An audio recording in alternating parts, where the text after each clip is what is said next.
Boa noite, a graça e a paz do Senhor Jesus Cristo. Me sinto muito feliz de estar aqui com vocês. Tenho uma grande amizade com o Rodrigo. É um amigão, meu parceiro que tem caminhado junto comigo no pastoreio. Para mim é um privilégio estar aqui. O pastor Alberto me convidou para pregar hoje à noite aqui. Estou junto com a minha família, minha linda esposa, Lidiane. E hoje eu estou com a alegria de estar aqui com meu sogro, Sérgio, minha sogra, Mary. Meu cunhadinho lindo, Wesley. E também estou ali com meu cunhado, que não é tão bonito, mas que é mais velho, Júnior, que eu amo muito. Marina, sua namorada. E também meu tio de coração, Marcos, Wanda, Diego, Arthur. Muita gente que veio estar aqui me prestigiando, estou muito feliz. E hoje eu tenho uma mensagem interessante que Deus falou muito ao meu coração. E eu gostaria de compartilhar com vocês, mas antes eu queria orar junto com vocês, pedindo a direção de Deus, porque toda mensagem Deus primeiro fala muito forte comigo. E assim como Deus falou muito forte comigo, eu desejo que Ele possa falar forte ao seu coração. Vamos orar comigo? Senhor Jesus, louvado seja Teu nome, Pai. O Senhor é engrandecido em todas as coisas, Senhor.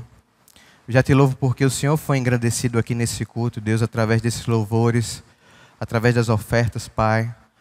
O Senhor é digno de todo louvor. Nós temos essa oportunidade de Te engrandecer, Deus, mas as estrelas já Te adoram, Deus, a natureza toda Te engrandece. Milhares de anjos, Senhor, Te adoram. Mas obrigado pelo privilégio do Senhor nos dar também de poder Te adorar, Pai. E mais uma vez, Deus, pedimos que Teu Espírito Santo fale ao nosso coração, Deus. Que o Senhor transforme aquilo que é necessário ser mudado. Que o Senhor mude aquilo que é necessário ser mudado, mas não nos deixe sair daqui da mesma forma que entramos. É isso que nós te pedimos em nome de Jesus. Amém. Bem, irmãos, hoje vamos tratar de um assunto sobre fidelidade. Fiel a Deus. E o tema que a gente vai trabalhar hoje, eu vou falar um pouco de um panorama de um livro um pouco difícil. Eu vou ler alguns textos, não se preocupem. Se você não está, talvez, com a Bíblia, vai passar aqui alguns textos, mas se você puder acompanhar é melhor. A gente vai abrir em Oséias. O que é que Oséias falou? Oséias é um profeta. O profeta, ele é um ser diferente. Porque o profeta, ele é um denunciante. O profeta, ele tem um papel de demonstrar o caráter elevado de Deus. Ele tem o papel de dizer quanto Deus ele é santo. Então ele traz um papel de denúncia, de demonstrar o papel que a população, o povo de Deus está trazendo de pecado, de desgraça, de erro. Então ele denuncia. Ele não é um crítico. O crítico, ele só está insatisfeito. O crítico, ele fala, esse negócio aqui está sujo. Mas ele necessariamente não pega e joga no lixo. O denunciante, ele está comprometido em mostrar a situação e resolver. Por isso que o disque denúncia é aquele que a gente liga se uma mulher está apanhando do marido, a gente liga para que a polícia chegue lá. Mas um crítico, ele chega na vizinha, tu soubesse, a mulher apanhou do marido. Está uma bagunça aquela casa ali. O papel do profeta é denunciar e trazer uma mudança. E o profeta, ele denuncia, ele faz essa transformação, ele faz essa denúncia de Deus. E Oséias é um desses profetas de Deus, que traz denúncia para o povo. Só que eu não queria ser Oséias de jeito nenhum. Porque houve muitos profetas na Bíblia. Profetas que trouxeram apenas mensagens de Deus. Profetas como Isaías, que teve o privilégio de trazer mensagem de Deus a reis. Profetas como Jeremias, que sofreu, que foi jogado num poço, que teve uma vida difícil, que não pôde casar. Profetas como Elias, que fez feitos grandiosos, que Deus fez que através dele fogo descesse do céu. Eliseu, que foi a primeira pessoa que conseguiu multiplicar a comida, purificar um rio. Feitos grandiosos. Mas Oséias... Oséias fez algo que, comparado a uma coisa que para a gente é muito fácil de entender.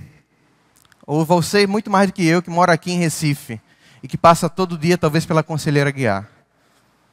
Oséias teve que casar com Gomer. uma prostituta. Algo que a gente tem costume e facilidade de ver todos os dias, às noites aqui. E não foi uma mera ilustração. O livro de Oséias não é um livro que está ali. Isso é uma ilustração, isso não aconteceu, isso aconteceu. Deus mandou o profeta Oséias casar com uma mulher adúltera. Uma mulher que a gente vai ver que ela não apenas era adúltera, ou seja, ela não era apenas infiel, ela era prostituta. Ela tinha uma cobiça. Ela não apenas traía, ela traía e era ambiciosa. Ela traía por dinheiro. E por que Deus faz isso? Para retratar a condição do povo dele, de traição, de adultério espiritual. Então, para a gente compreender isso que a Bíblia está falando, e só mais um pouco de pano de fundo para você entender, o povo de Deus está dividido. Existe o reino do norte e o reino do sul. O reino do norte é mais pecaminoso do que o reino do sul. O reino do norte era o reino de Israel. E tinha a capital de Samaria. E o reino do sul era Judá, capital de Jerusalém. Então, o profeta Oséias está no reino do norte, capital Samaria. E essa nação está pecando demais. Ela foi primeira para o exílio do que Judá. Ela foi primeira, vamos dizer assim, dominada, exilada, e inclusive foi meio que dissipada primeiro. Judá permaneceu, mas o povo de Israel meio que foi se desfacelando. E Deus constantemente demonstrando. A gente vai ver agora quanto Deus ama o povo de Israel. Olha só. Primeiro texto que a gente pode ler aqui, Oséias capítulo 1, versículo 2 ao 9. O chamado de Oséias. Quando o Senhor começou a falar por meio de Oséias, o Senhor lhe disse: vá, tome a mulher adúltera e filhos da infidelidade, porque a nação é culpada do mais vergonhoso adultério, por afastar-se do Senhor. Por isso ele se casou com Gomer, filha de Diblaim. Ela engravidou e lhe deu um filho. Então o Senhor disse a Oséias: dê a ele o nome de Jezreel, porque logo castigarei a dinastia de Jeú por causa do massacre ocorrido em Jezreel. E darei fim ao reino de Israel. Naquele dia quebrarei o arco de Israel no vale de Jezreel. Gomer engravidou novamente e deu à luz a uma filha. Então o Senhor disse a Oséias: dê a ela o nome de Lo-ruama, pois não mais mostrarei amor para com a nação de Israel, a ponto de perdoá-la. Contudo, tratarei com amor a nação de Judá e lhes concederei vitória. Dá para perceber que são duas nações, Israel e Judá. Tratarei com amor a nação de Judá e lhes concederei vitória, não pelo arco, pela espada ou por combate, nem por cavalos e cavaleiros, mas pelo Senhor, o seu Deus. Depois de ter desmamado Lo-ruama, Gomer, a prostituta, a mulher adúltera, teve outro filho. Então o Senhor disse: dê a ele o nome de Lo-ami, pois vocês não são meu povo e eu não sou seu Deus. A situação aqui é muito interessante. Deus mandou Oséias casar com Gomer, uma mulher adúltera. E aí você viu o texto, ela já tinha filhos da infidelidade. Então ele casa com uma mulher adúltera que tem filhos de infidelidade, ou seja, provavelmente filhos de adultérios com outros homens. Uma mãe solteira com filhos bastardos. Então Oséias assume essa família e tem 3 filhos. E os nomes deles são bem interessantes. Apenas um tem um nome bonito, Jezreel, que é reunidos. E aí ela tem Lo-ruama e Lo-ami. Lo é não, prefixo. Ruama é amada. E ami é povo. Então, chega Oséias numa festa. Esses aqui são os filhos dela, de outro casamento. Esse aqui é reunidos. Essa aqui é não amada, minha filha desfavorecida. E esse aqui é não meu povo. Olha, minha família é linda. Que coisa triste, que angústia. Não amada e não meu povo. Olha que imagem forte, familiar. Deus está trazendo para o povo de Israel. Uma mulher adúltera, só um filho, que ele está querendo dizer assim, meu povo vai no futuro ser reunido. Ele está apontando para Jesus. No futuro Jesus ia reunir a nação. Mas ele está dizendo assim, meu povo não é amado hoje. Meu povo não é meu povo hoje. Pois adulterou, está distante de mim, está me traindo. Porém eu continuo sendo fiel. Para a gente entender a condição precária dessa mulher, Oséias capítulo 2, versículo 5. A mãe deles, Gomer, foi infiel, engravidou deles e está coberta de vergonha. Pois ela disse, irei atrás dos meus amantes. Olha a condição dela de prostituta, olha o que ela fala. Que me dão comida, água, lã, linho, azeite e bebida. O interesse dela é ambicioso. É interesse. Mas é porque o marido é ruim? Não. Olha o versículo 7. Ela correrá atrás dos seus amantes, mas não os alcançará. Procurará por eles, mas não os encontrará. Então ela dirá, a respeito de Oséias, voltarei para meu marido, como no início, pois eu estava bem melhor do que agora. Porque Oséias é um homem bom, caráter bom, cuidava dela. Ela não havia motivos para traí-lo, para ser adúltera. Mas estava sendo.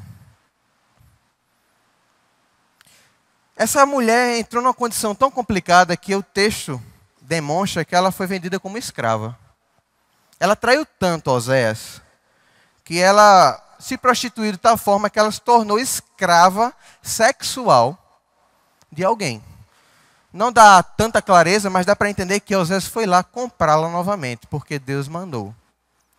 Capítulo 3. O Senhor me disse, vá, trate novamente com amor sua mulher, apesar de ela ser amada por outro e ser adúltera, ame-a como o Senhor ama os israelitas. Apesar de eles se voltarem para os outros deuses, olha a comparação, e de amarem os bolos sagrados de uvas passas. Por isso eu a comprei por 180 gramas de prata e 1,5 barril de cevada. E lhe disse, você viverá comigo por muitos dias, você não será mais prostituta, nem será de nenhum outro homem, e eu viverei com você. Que situação deplorável essa mulher chegou. E que amor, que fidelidade, que compaixão Oséias teve. Pense aí você. Você casaria com uma prostituta? Quando ela lhe traísse novamente, você iria buscá-la? Essa é a condição que Oséias teve que enfrentar. Eu acho um retrato muito interessante do capítulo 4, que parece que é os dias que nós temos vivido. Deus fala para aquele tempo e parece que é a condição atual da gente. Israelitas, ouçam a palavra do Senhor, porque o Senhor tem uma acusação contra vocês que vivem nesta terra. A fidelidade e o amor desapareceram desta terra, como também o conhecimento de Deus. Só se vê em maldição, mentira e assassinatos, roubo e mais roubo, adultério mais adultério. Ultrapassam todos os limites. E o derramamento de sangue é constante. Até se você continuar nesse texto, ele vai falar mais à frente, que fala sobre os peixes, sobre natureza. Os peixes estão morrendo. A criação está sofrendo por causa do pecado do povo, no capítulo 4. E aí, Deus vai dizer qual foi o problema desse adultério. Qual foi a queda de Israel? Qual é a comparação que faz essa mulher adúltera ser, a semelhança do povo de Israel? Meu povo foi destruído por falta de conhecimento.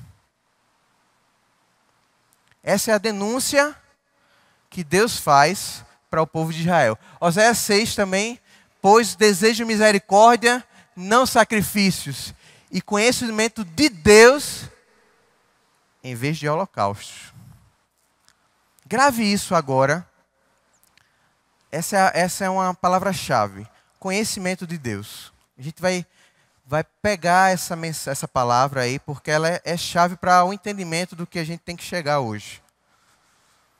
O adultério espiritual está totalmente ligada à falta de conhecimento. Agora veja que esse livro não é apenas de denúncia. Não é apenas de mostrar o adultério de Israel. Olha que lindo. Está tendo muita palavra de marido e esposa, né, de adultério. Mas olha também a forma como Deus se coloca como pai e Israel como filho. Veja que linguagem bonita. Capítulo 11. Quando Israel era menino, eu o amei. E do Egito chamei o meu filho. Mas quanto mais o chamava, mais eles se afastavam de mim. Eles ofereceram sacrifícios aos Baalins e queimaram incenso aos ídolos esculpidos. Mas fui eu quem ensinei Efraim a andar, tomando nos braços. Mas eles não perceberam que fui eu quem os curou. Eu os conduzi com laços de bondade humana e de amor. Tirei do seu pescoço o jugo e me inclinei para alimentá-los. Quanto amor, quanto demonstração de cuidado há nesse livro.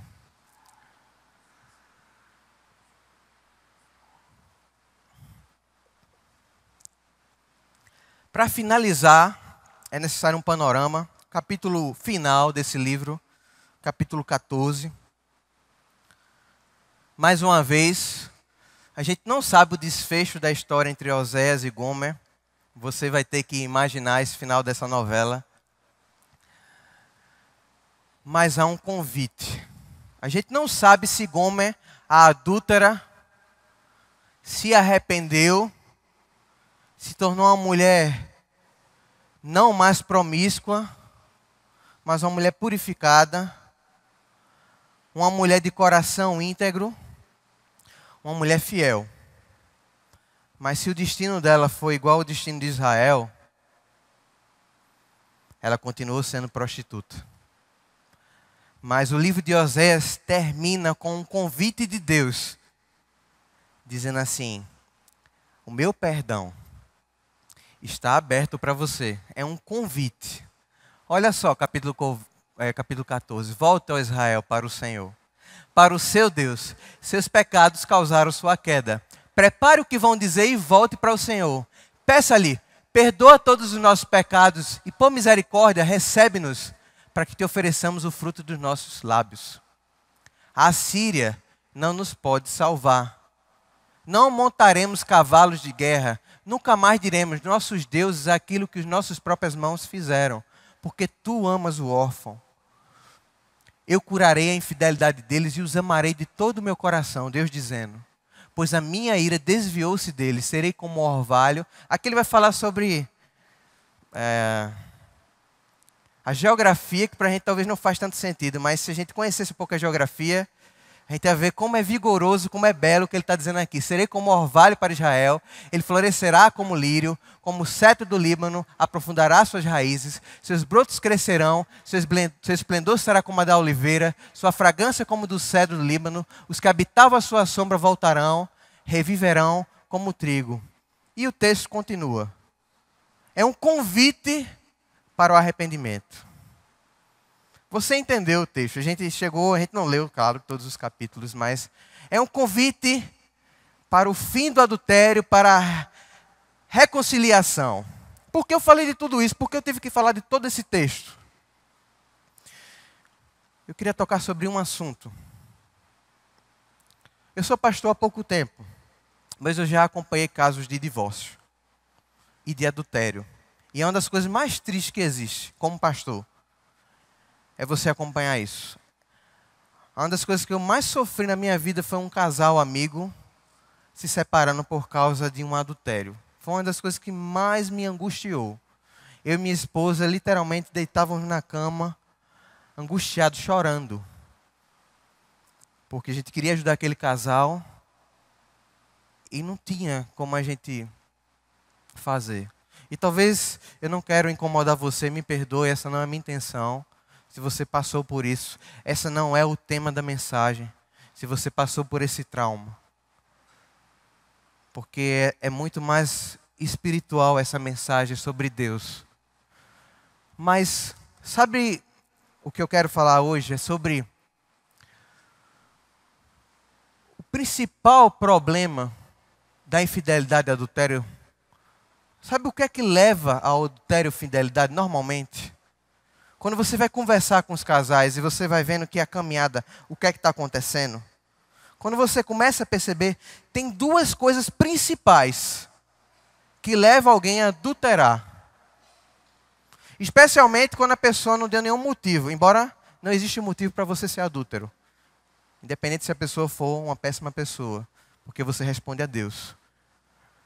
Mas, especialmente quando a pessoa é um bom homem, uma boa mulher, um bom cônjuge, tem feito tudo corretamente. Tem sido carinhoso, respeitoso, presente. Quais são os passos que as pessoas têm que dar para que alguém quebre uma aliança? Basicamente são dois principais. Quando você conversa, você vê nitidamente que essas pessoas caem nesses dois aspectos. Começam a insatisfação e uma distância emocional. Ou uma diminuição na intimidade.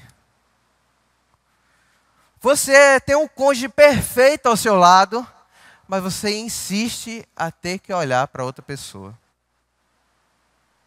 Uma das coisas mais profundas que eu escutei num culto da Bíblia Branca, eu não sei se aqui se faz muito isso, um casal da minha igreja estava noivando. Meu pai falou uma coisa para uma menina que foi chocante, mas foi incrível para mim. Eu era solteiro e eu ri na hora porque era um amigo meu. Eu até falei, com certeza, porque ela estava sentada assim, o nome dela é Fábia. E ela falou, Fábia. Aí estava o noivo dela, disse, você vai casar, o nome do rapaz era Lauro, com Lauro. Homens mais bonitos do que ele vão aparecer na sua vida. Eu disse, com certeza. Homem mais inteligente do que ele. Eu disse, aí é mais difícil, porque o cara é um gênio. Homens mais inteligentes do que ele vão aparecer. Homens mais interessantes do que ele vão aparecer para você. Mas a despeito disso, você abre mão de todos esses, porque você se compromete apenas com ele. Você faz uma aliança com ele. E assim, meu pai fez isso também com ele. Olha, vai aparecer mulheres mais bonitas, mais inteligentes, mais interessantes. Mas você abre mão de todas essas oportunidades para fazer uma aliança com Fábia. E aquilo marcou a minha vida porque eu entendi o aspecto de aliança. E isso também tem a ver com satisfação. Você tem um cônjuge que Deus te deu, que está com você, tudo. Que está no padrão de beleza da C&A, às vezes, né? A Buse Use da moda lá, tá lindo. Então a mulher está bonita, mas você que é homem às vezes, tem a tendência a olhar para o corpo daquela que está ao seu lado. E começa uma insatisfação que não é necessário. Por que eu estou falando sobre insatisfação? O que aconteceu com Adão e Eva? A Bíblia fala que tudo que Deus fez era bom. Tudo que Deus fez, Ele viu que era bom. Tinha alguma coisa ruim no Jardim do Éden? Não tinha. Mas Satanás conseguiu fazer acontecer uma coisa no coração de Adão e Eva. Que foi o quê? Insatisfação. Incrível. Para o adultério começar a acontecer, tem que iniciar uma insatisfação. E tem que começar uma distância emocional. Uma separação. E às vezes já começa isso, às vezes, a não ter tanto mais toque físico, não ter tanto diálogo. Às vezes já se dormem sem se falar direito, a relação sexual diminui. E a distância vai ficando tão grande que o casamento terminou, eles estão na mesma casa. Só falta oficializar. E às vezes chega a ser litigioso. Eu sei que muitos talvez aqui já passaram por essa triste situação. Só que muitas vezes nós temos feito isso com Deus. Essa é a denúncia que Deus tem trazido hoje para nós. Só que eu queria trazer mais uma mensagem para você hoje. A solução para isso. No Reino do Norte, em 700 anos depois, exatamente em Samaria, Deus encontrou uma mulher também de passado, ou talvez de presente, extremamente sexualmente duvidoso também, conhecido como mulher samaritana. Encontrou ela na beira do poço, ao meio-dia. Um horário que não era tão costumeiro uma mulher pegar água, porque logo de manhãzinha se pegava água, ou logo no fim da tarde se pegava água. Meio-dia não. E Deus foi começar um relacionamento com uma mulher adúltera. Uma mulher cheia de insatisfação, porque ela já teve 5 maridos e o que ela estava agora não era dela. Enquanto essa mulher talvez estava procurando satisfação em vários maridos, em vários homens, Jesus ofereceu a ela uma coisa que ela podia encontrar que se chama fonte de água viva. E aquele que beber jamais terá sede. E esse é o convite de Cristo para a gente hoje. Beber da fonte de água viva. Irmãos, nós temos quebrado nossa aliança com Deus em várias formas. O que Deus denunciou lá para o povo de Israel se chama idolatria. Sabe como é que a gente idolatra Deus? Não é se dobrando a ídolos como Baal, porque a gente nem tem isso mais. Mas, às vezes a gente não entende. Idolatria é se dobrar a alguma coisa que a gente acredita que vai dar mais significado à nossa vida, mais segurança, mais satisfação do que Deus. Quando a gente pensa que uma carreira pode dar a gente mais satisfação, mais segurança, mais autoestima do que Deus, isso é idolatria. Então a gente investe toda a nossa força, todo o nosso fôlego, toda a nossa paixão em cima de uma coisa. E a gente coloca Jesus em segundo, ou terceiro, ou quarto plano. Isso é idolatria. Quando a gente se apaixona por um rapaz, por uma moça, e a gente dedica toda a nossa força, toda a nossa paixão, toda a nossa autoestima, toda a nossa segurança para isso, isso é idolatria. Porque a gente está colocando a nossa redenção, nossa salvação, nosso plano de salvação está nisso. Só que a gente não usa essas palavras. Só que a gente está dizendo assim, se eu conquistar isso, eu vou ser feliz. Verdadeiramente feliz. Porque eu penso, talvez se tirar isso também eu estou frustrado. Às vezes a gente não consegue falar isso de verdade, mas a gente pensa assim, meu Deus, se eu perder isso, eu estou perdido.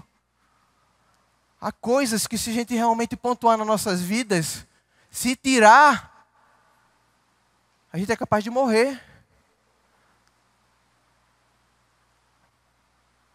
Isso é idolatria. Isso é adultério. E o convite de Cristo é para que Ele seja o primeiro lugar em nossas vidas. A fonte de água viva, que aquele que beber jamais terá sede. E ao contrário, além de se satisfazer, vai fluir. É uma água que não apenas satisfaz a gente, mas enche aquele que está seco fora de nós. Ela tem a capacidade de preencher o nosso vazio e preencher aquele que está vazio. Ou seja, quando eu vou fazer uma carreira, uma faculdade, eu não vou com sede. Eu não vou porque aquilo é a minha salvação. Eu vou para ser vocacionado. Eu vou para ser para ser resposta. Eu não vou para buscar salvação. Eu vou para ser a solução daquilo que Deus está me chamando para ser. E não para atender uma carência. Eu vou para atender a carência que Deus está me chamando. E não a minha carência. Porque a minha carência Cristo já resolveu. Porque Ele é fonte de água viva. Então, quem é que tem sido talvez o seu amante, a sua amante? Cristo veio se reconciliar hoje comigo e com você. Porque Ele não desiste da gente. Caramba! Como na nossa sociedade hoje Jesus seria chamado de besta? Quantas pessoas diziam para Jesus, o senhor não vai se divorciar desse cara não, de Tiago? Ele vive traindo você, dá uma carta de divórcio a ele. Inclusive, tira todos os bens dele, porque está tudo no seu nome. Porque não tem nada no meu nome. Está tudo no nome de Deus. Mas ele faz questão de dizer assim, eu amo ele. Eu sou completamente apaixonado por ele. Sou perdido de amor por ele. Jesus é perdido de amor por você. e Ele veio te resgatar. Eu achei a música Perdoado linda, porque ela fala exatamente sobre isso. Eu só quero citar para finalizar, irmãos, uma música de Casting Crowns que é Slow Fade. Tem um texto que fala assim: como é que o adultério começa a acontecer? Ele diz assim: é um lento desvanecer quando você se entrega. Um lento desvanecer quando o preto e branco se tornam cinza. E pensamentos invadem, escolhas são feitas, um preço será pago. Quando você se entrega. As pessoas nunca desabam em um dia. É um lento desvanecer, é um lento desvanecer. Pessoas nunca desabam em um dia. Pais nunca desabam em um dia. Famílias nunca desabam em um dia. Cuidado, olhinhos no que vem. Cuidado, olhinhos no que vem. Pois o Salvador do céu está olhando para baixo com amor. Cuidado, olhinhos no que vem. A insatisfação vai encher seu coração.